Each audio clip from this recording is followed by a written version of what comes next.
Hindi akin. Correct, ang galing mo. Nagatundo ka nga. Oh.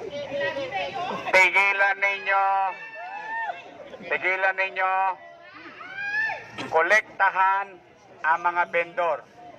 Hindi lawa yung sinabi kong poposasan ko kayo. Ako hindi nagsasalita rito ng walang basihan.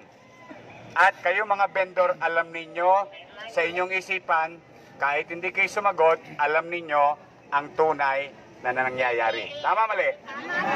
O, di nahuli ko rin kayo, sumagot pa rin kayo. Tira pasok yun eh. Pero hindi, yan ang bayaran nyo sa gobyerno. EDNEP sa umaga, EDNEP sa hapon. Wala kay chairman, wala kay kagawad, wala kay tanod, wala sa barangay. Pagka nahuli namin na kayo nagbigay at yung nahulihan namin doon sa tindahan na yun, o yun, mawawala na rin tindahan mo. Ibibigay ko sa iba. Ang dami nag-aabang doon sa rekto. Tama naman yun. Diba? O ngayon, sasabihin nila, ito yan ha, ito panakot niyan. May balik yan eh. Ganon. Wala naman si Mayor dito araw-araw eh. Tama? Tama. Kami kausap nyo araw-araw. Tama? Oh, subukan nyo lang. Tama? Yun ang mga salita niyan eh. Oh, palalayasin kayo. Tama? Subukan nila. Hindi na makita nila hinahanap ng sakit na katawan nila. Yes! Kaya po, gusto nyo ba akong magtagumpay na maayos sa Manila? Opo naman! Tulungan nyo naman kami ni General. Tulong kami. Tulungan nyo kami. Hindi namin kaya to. Nang kami lang. Nakakuha na tayo. Tandaan ninyo, dito ako lumaki. Dito ako nagkabuhok. Sa baba. Pasilyo A, Pasilyo B, Pasilyo C, D, E, F, G. Ng Tabora. Sa Oblo. Oblo. Yan.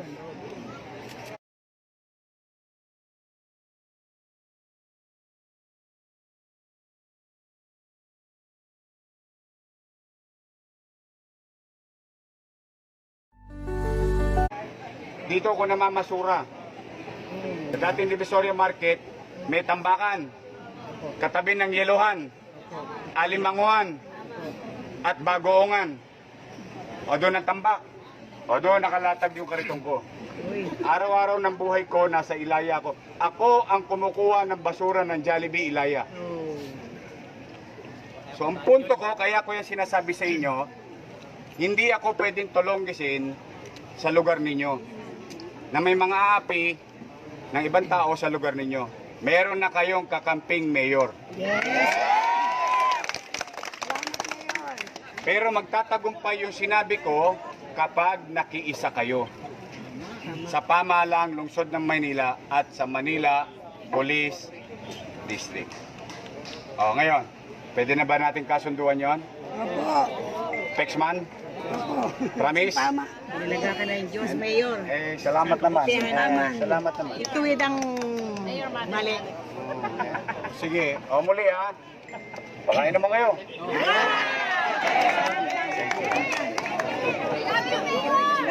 Ang action mayor, sir. Ito naman, gusto ko lang makita kung talagang totoo yung laway namin. Okay, sir. Dahil gusto natin yung laway natin na panghawakan ng tao. Tuloy-tuloy. Yes, sir. Nakita mo naman, mapa-ordinaryong tao, may insurang tao, kahit anong uri ng tao. Nagre-rejoice, nakita mo, nagulat nga ako. Okay, sir. May kalye pala rekto. Tama, sir. Isabelo, ako sa Alman. Wala yata ping, wala yata takbo. Kaya nga. Malawag na. Malawag na.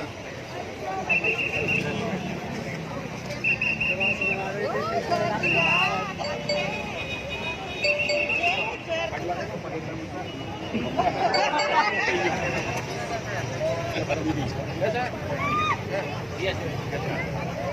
Mayor, isang mabilis lang. Gano'ng kahalaga sa'yo, Divisoria, sir? Malapit sa puso ko to. Opo. 18 taon ng buhay ko, dito ako naghanap buhay. Kaya alam ko katatayuan ng tao rito kung sino tumutulong sa kanila, sino nang-aapi sa kanila. Kaya alam ko katatayuan ng tao rito kung sino tumutulong sa kanila, sino nang-aapi sa kanila. Thank you very much, sir. Yeah, it's a matter of ano na lang to, sustaining the cleanliness, the orderliness of the streets, no? So sana lang ay maki-cooperate yung ating mga mamamayan, lalong-lalo na ang ating mga vendors. Okay, so sa tingin ko kaya naman. Kung gaya nga nasabi ni Mayor kanina, binibigyan natin sila ng hanap buhay. At the same time, binibigay din natin yung comfort ng mga mamimili at ng mga commuters. Sir, overall, masaya si Mayor Isko sa Divisoria ngayon, sir. Yes, sabi ko nga, inumpisahan natin to as early as a month before he finally took his oath, no? So sana lang masustain natin to. No, it's a matter of political will, sabi nga, na kaya naman pala natin i-implement as long na makikipag-cooperate lang lahat. A few years later. Ginagawa namin clearing operation lalo na rin sa may along record sa Divisoria, Tondo side, especially Tondo side.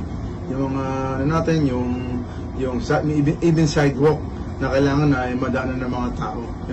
Kaya yung clearing operation na ginagawa. Yung flushing operation namin, ginagawa namin after clearing. Yung magpa 5 years na yata namin ginagawa yan, yung flushing operation. Para naman yung tuloy-tuloy yung linis, saka yung mawala yung amoy nung iniiwan natin ng mga vendor sa night market. Kasi meron tayong wet market sa bandang Wanlo na Tulilaya. Kaya pagkatapos nila, lilinisin ng mga vendor yan, kanya-kanyang pwesto. Tapos nun, darating naman ang mga kasama natin sa MDRMO para ituloy naman nila yung flashing.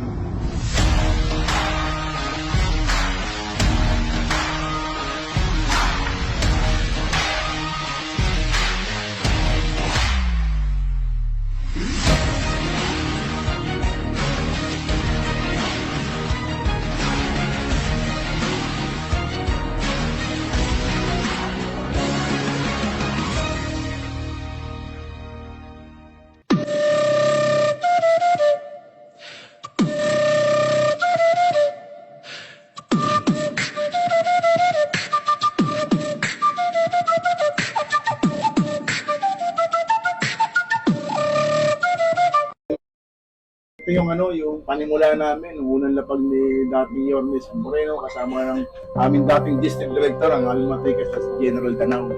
Ito yung mga katuwang namin sa paglilinis ng Divisoria noon. Nung unang taon namin dito sa Divisoria rin. At sila yung mga katuwang namin, yung mga barangay na sinasabi ko, yung ugnayan ng barangay sa kapulisan, kasama namin yan. Yung walang barangay na nasa pinuntahan namin. Ang ipag-ugnayan natin sa kanila, may isasaka to para natin ng maayos. Kasi sa pamamagitan ng barangay, sila yung nakakilala ng mga residente nila, na kung sino yung talagang mga talonggos niya sa area nila at nare-report nila rito sa kapulisan. Dahil sa magandang samahan ng pulis sa barangay, ay full force ang mga opisyales ng 8 barangay na nasasakupan ng Dagupan Outpost, kung saan lahat sila ay nagturo sa naganap na barangay ugnayan at patuloy na nagpahayag ng kani-kanilang suporta para sa Peace and Order Program sa nasabing area. Maliban sa barangay ugnayan na inilatag ng pamunuan ni Police Chief Master Sergeant Gerardo Tobera bilang pasasalamat sa mga opisyales ng barangay at komunidad, ay nagsagawa rin ng outreach program sila Police Chief Master Sergeant Gerardo Tobera, katuwang ang MPD Station 2 ESCAD na si Police Captain Ferdi Kayabyab. Tanaw rin si Police Chief Master Sergeant Tobera sa mga nauna ng opisyales ng Manila Police District na tulad nila General Danao at Police Lieutenant Colonel Montante na naging katuwang nito sa paglulunsad sa malaking pagbabago na programang sinimulan ni Manila Mayor Isko Moreno Dumagoso. Yung panimula namin, unang lapag ni dating Yormes Moreno kasama ng aming dating district director, ang aming matikas na si General Danao. Ito yung mga katuwang namin sa paglilinis ng Divisoria noon. Nung unang taon namin dito sa Divisoria rin. At sila yung mga katuwang namin, yung mga barangay na sinasabi ko nga kanina, yung ugnayan ng barangay sa kapulisan, kasama namin yan. Yung 8 barangay na nasa kupang ko, at pinuntahan namin. Lubos ang pasasalamat ni Police Chief Master Sergeant Tobera sa mga opisyales na katulad nila General Danao, Police Lieutenant Colonel Montante at mga opisyales ng barangay na talaga namang nakiisa sa napakagandang programang sinimulan ni Manila Mayor Isko Moreno noong kanyang panahon ng panunungkulan. Ang pasasalamat ni Police Chief Master Sergeant Tobera kina dating MPD Director Police Major General Leo Francisco at Police Brigadier General Andre Perez Dizon. Ang kasamantala, magkatandem sina Police Captain Ferdi Cayabyab at Police Chief Master Sergeant Gerardo Tobera sa isinagawang outreach program. Bago lang po ako rito sa Station 2. Magandang tanghali po sa inyo lahat. Unang-una po, nagpapasalamat kami kay Papa Jerry. Naimbitahan kami rito, tapos nagkaroon ng konting outreach program. Lubos ang kasiyahan ng pamunuan ni Police Chief Master Sergeant Tobera sa isinagawang outreach program kung saan sila ay namahagi ng masustansya at mainit na makakain sa mga kabataan at residente sa nasabing lugar. Ito ay bilang pasasalamat ng kapulisan sa komunidad dahil sa pinaigting na pakikiisa at suporta ng barangayan at komunidad sa Peace and Order Program ng Dagupan Outpost sa kanilang area of responsibility. Inyo pong nasaksihan ang makabuluhang hakbang ng Dagupan Outpost noong sa pamumuno ni Police Chief Master Sergeant Gerardo Tobera bilang Outpost Commander na nagsilbing punong tagapangasiwa ng katiwasayan at kalinisan sa Divisoria, Tondo, Manila. Si Sir Jerry Tobera ang tinaguriang nagpatupad ng maayos na programa at pagbabago natin ni Manila Mayor Isko Moreno sa Divisoria, Maynila. Ngayong nakabalik na si Yorme Isko sa lungsod ng Maynila ay inaasahan ang panunumbalik ng ningning at sigla ng lungsod, partikular na ang kalinisan at katiwasayan sa Divisoria, Maynila. Dahil dito, ang anilay mga tulongges ay inaasahang muling masasawata sa lungsod. Ika nga ni Yorme, let's make Manila great again. Ang ating malugod na pagbati sa iyong pagbabalik, newly elected Manila Mayor Isko Moreno Domagoso. Sabi nga, ang iyong tagumpay ay tagumpay ng mga Manileño. Hanggang dito na lamang. Ang ganda